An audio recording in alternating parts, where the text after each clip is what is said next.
سلام دوستان، به کانال آینده روشن خوش آمدید. امروز ما با شما ادامه می‌دهیم آموزش مکالمه زبان روسی را. درس هفتم. دوستان عزیز، موضوع درس امروزینه ما در درون قطار می باشد. в поезде. Филипп заходит в вагон и садится на место. Филипп заходит в вагон и садится на место. فیلیپ به واگن می درآید و در جای می نشیند. Пассажир, извините, какое у вас место?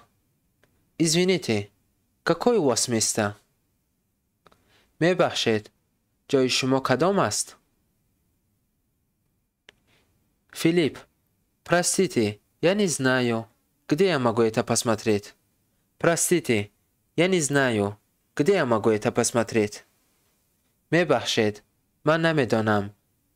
در کجا من می توانم آن را ببینم؟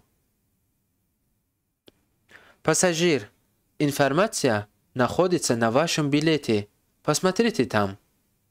Информация находится на вашем билете. Посмотрите там. معلومات در چیپته شماست. آنجا یک نظر کنید. Филипп, вот мой билет. Вы мне не поможете? Вот мой билет. Вы мне не поможете? انا چیپته من. شما کمک نمی کنید مرا. Пассажир, ваше место номер 33. Это тут. Вы заняли мое место.